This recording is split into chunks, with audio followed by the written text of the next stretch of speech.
Good evening and welcome back to another episode of The Longing. Today we're going to continue to read The Golden Age by Kenneth Grahame. So, let's get going. Charlotte had stood a great deal, but it was possible to abuse even her patience. Snatching Jerry from his lawless embraces, she reversed him across her knee, and then the outrage offered to the whole superior sex in Jerry's hapless person was too painful to witness. But though I turned my head away, the sound of brisk slaps continued to reach my tingling ears. When I looked again, Jerry was sitting up as before. His garment, somewhat crumpled, was restored to its original position, but his pallid countenance was set hard. Knowing, as I did only too well, what a volcano of passion and shame must be seething under that impassive exterior, for the moment I felt sorry for him. Rosa's face was still buried in her frock. It might have been shame, it might have been grief for Jerry's sufferings. But the callous Japanese never even looked her way. His heart was exceeding bitter within him. In merely following up his natural impulses, he had run his head against convention, and learnt how hard a thing it was, and the sunshiny world was all black to him. Even Charlotte softened somewhat at the sight of his rigid misery. "If you'll say you're sorry, Jerome," she said, "I'll say I'm sorry too." Jeremy only dropped his shoulders against the stump, and stared out in the direction of his dear native Japan, where love was no sin, and smacking had not been introduced. Why had he ever left it? He would go back tomorrow, and yet there were obstacles. Another grievance. Nature, in endowing Jerry with every grace of form and feature, along with a sensitive soul, had somehow forgotten the gift of locomotion. There was a crackling in the bushes behind me, with sharp, short pants, as of a small steam engine, and Rollo, the black retriever, just released from his chain by some friendly hand, burst through the underwood, seeking congenial company. I joyfully hailed him to stop and be a panther, but he sped away round the pond, upset Charlotte with a boisterous caress, and seizing Jerry by the middle, disappeared with him down the drive. Charlotte raved, panting behind the swift-footed avenger of crime. Rosa lay dishevelled, bereft of consciousness. Jerry himself spread helpless arms to heaven, and I almost thought I heard a cry for mercy, a tardy promise of amendment, but it was too late. The black man had got Jerry at last, and though the tear of sensibility might moisten the eye, no one who really knew him could deny the justice of his fate. Young Adam Cupid. No one would have suspected Edward of being in love, but that, after breakfast, with an overacted carelessness. "Anybody who likes," he said, "can feed my rabbits," and he disappeared, with a jauntiness that deceived nobody, in the direction of the orchard.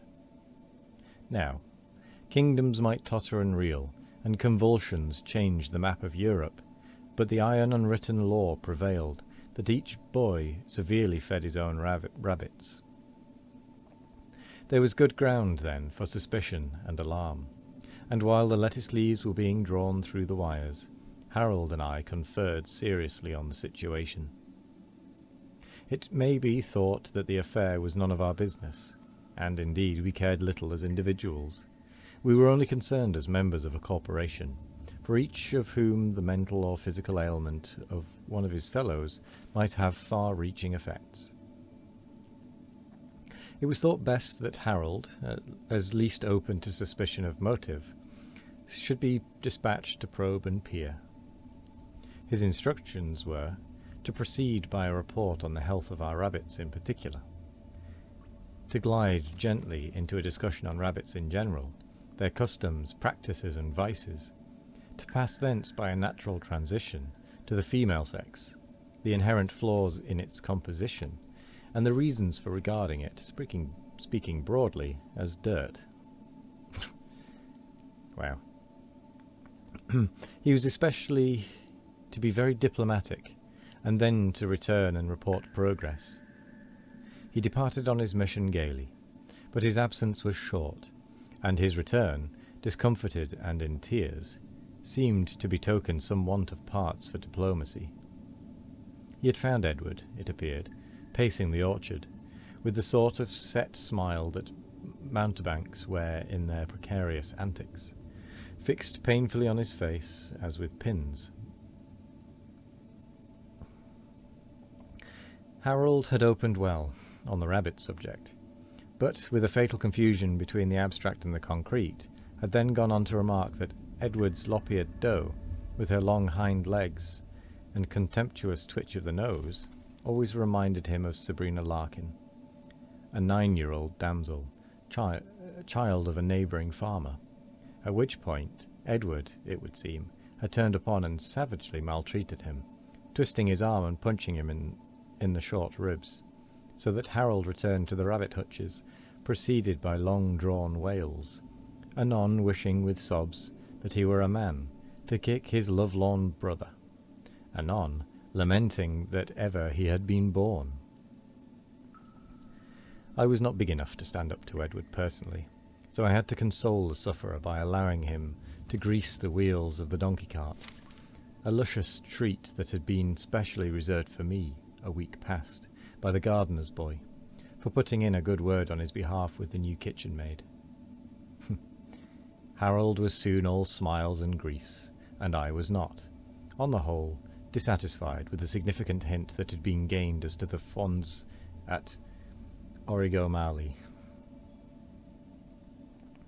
Fortunately, means were at hand for resolving any doubts on the subject, since the morning was Sunday, and already the bells were ringing for church. Lest the connection may not be evident at first sight, I should explain that the gloomy period of church time, with its enforced inaction and its lack of real interest, passed to within sight of all that the village held of fairest. It was just the one when a young man's fancies lightly turned to thoughts of love. For such trifling the rest of the week afforded no leisure, but in church, well, there was really nothing else to do. True, noughts and crosses might be indulged in on fly-leaves of prayer books, while the litany dragged its slow length along. But what balm or what solace could be found for the sermon? Naturally, the eye, wandering here and there among the serried ranks, made bold, untrammelled choice among our fair fellow supplicants. It was in this way that, some months earlier, under the exceptional strain of the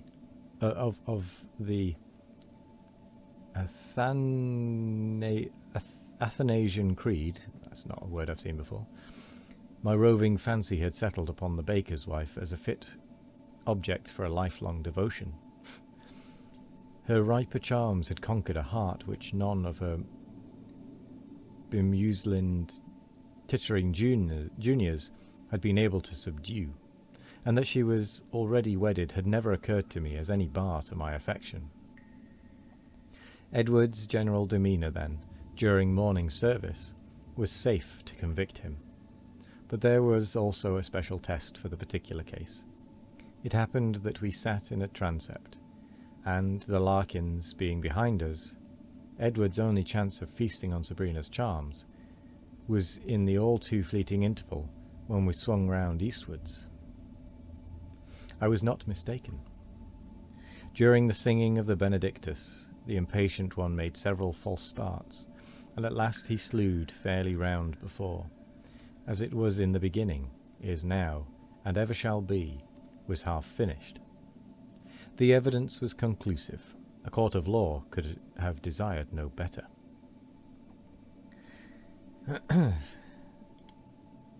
So, it's very slow going, this book, it seems. But, regardless, we are getting through it. So I will say thank you very much for joining me today. I hope you all have a wonderful morning, evening, afternoon, or night. No matter what time of day it is, I hope you all have a wonderful one of it. And as always, we will be back tomorrow for more of The Longing. Goodbye.